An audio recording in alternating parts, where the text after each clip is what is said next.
নতুন একটা ব্লগ নিয়ে। তো আমরা সবাই আগে ঘুরতে যাচ্ছি।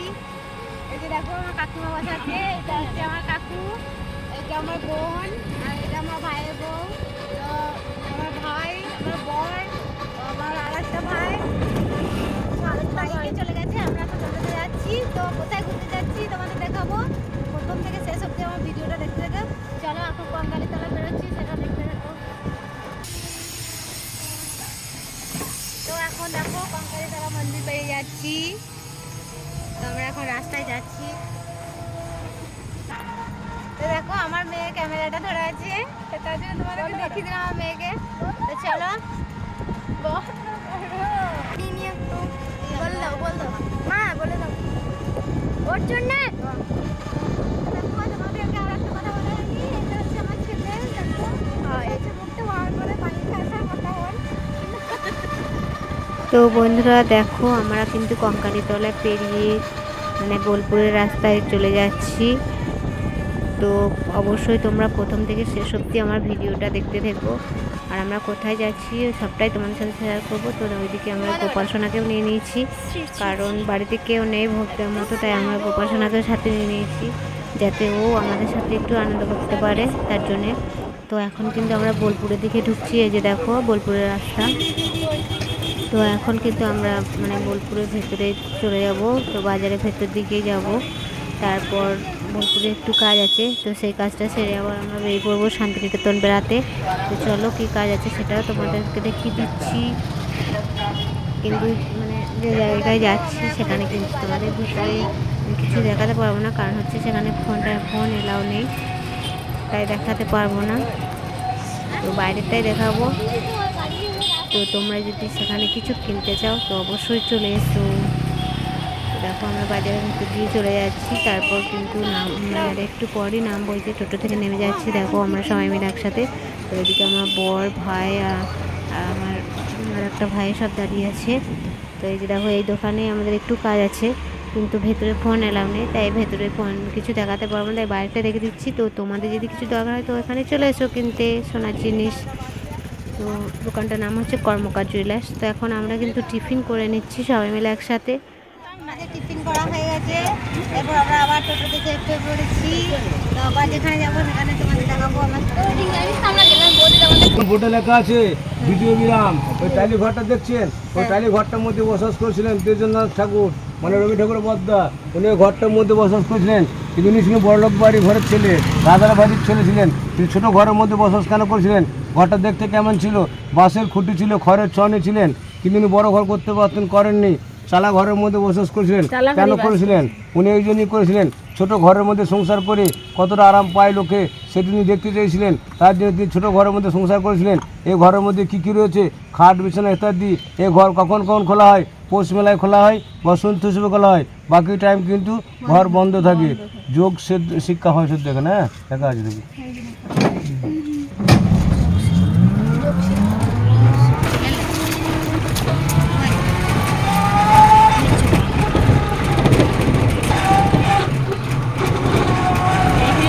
বলছি ভাই মশাই, আমার কাছাকাছি থাকবেন তাহলে সব কিছু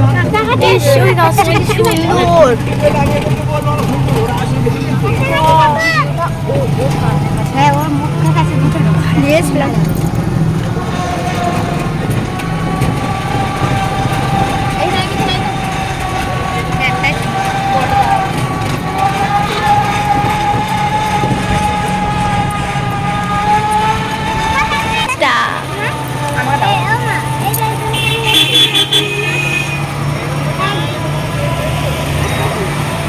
এই দেখো একটা গাছে তাল গাছ হয়েছে, মানে বট গাছে।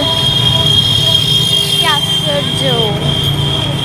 আরো একটা গাছ আছে, দুটো গাছ অনেক বড়। ওইটা ওইখানে বসে সেই রবীন্দ্রনাথ কি একটা রচনা লিখেছিল, রচনা নয়ন কবিতা।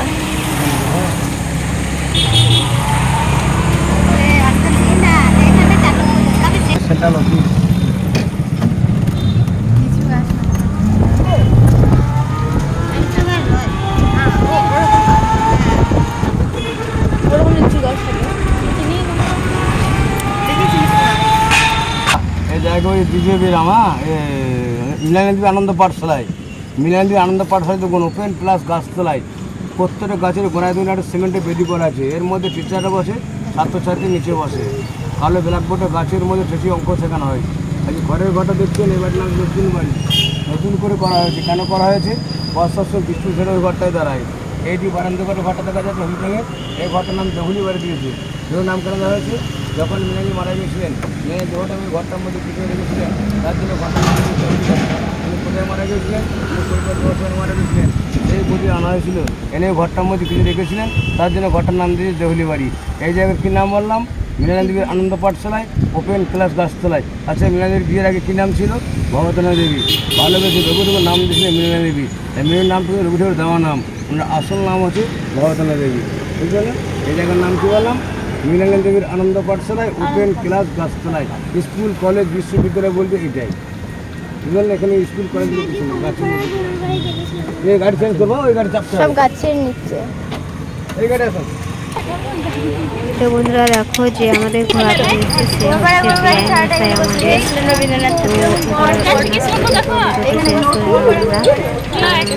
তো চার্জ কম ছিল, তো অবশ্যই আমার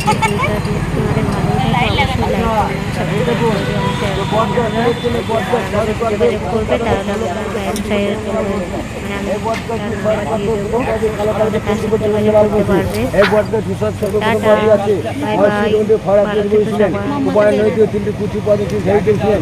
এর নাম দিয়ে তিন পাহাড়ি, তিন পাহাড়ি বটগাছ। এই বটগাছে গোড়ায় বসে একটা কবিতা লিখেছিলেন, কোমর পাড়া গরুর গাড়ি বোঝাই করা কলি ছেড়ে যেটা, সেটা এখানে বসে লিখেছিলেন। এখানে বসে ক লাইন লিখেছিলেন? 4 লাইন। ছেলে ক লাইন? 8 লাইন। কোথায় শেষ করেনি? তিনি বাংলাদেশ থেকে শেষ করেছিলেন। তাড়াতাড়ি বড়াই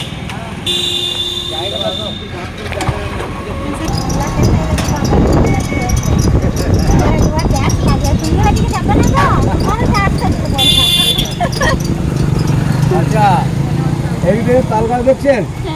একটা মাটির বাড়ি রয়েছে গোল মতো, আর মিডিয়ার তাল গাছ রয়েছে। এই সেই তাল গাছ, যে তাল গাছে গোড়ায় বসে একটা কবিতা লিখেছিলেন, তাল গাছ এক পেয়ে দাঁড়িয়ে কোনো রাখা যে ছড়াটা, সেটা এখানে বসে লিখেছিলেন। বুঝতে পারলেন? চলো ওই কানমিনি যাও, কানমিনি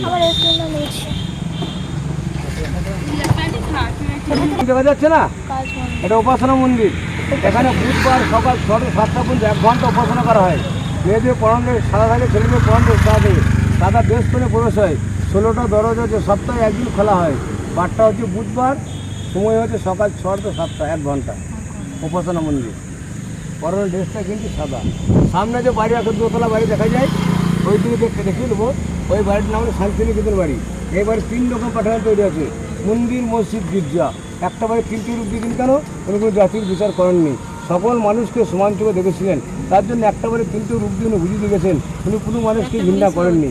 এই বাড়িতেই গীতাঞ্জলি লিখেছিলেন। হ্যাঁ, সামনে যে বাড়িটা দেখা ওইখান দিয়ে দেখিয়ে দেবেন। বেলা 12টা বাইরে যখন সূর্য 6টা দিনের উপরে পড়বে, তখন আপনি দেখবেন যে একটা মা একটা সন্তানকে তুলে দাঁড়িয়ে আছে। এই কাজে বানিয়েছে কি?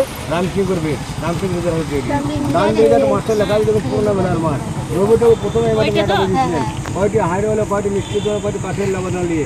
মাঠটা খুব ছোট, আস্তে আস্তে মেলাটা এত বড় হয়েছে, এই মাঠে জায়গা হয় না, অন্য মাঠে গেছে। এটা আজই পূর্ণ মেলার মাঠ। বৌদ্ধ পাই দাঁড়াবো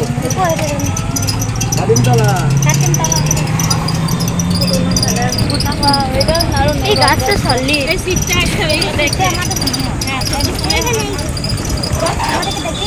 এই দেখো ছাতিমতলা।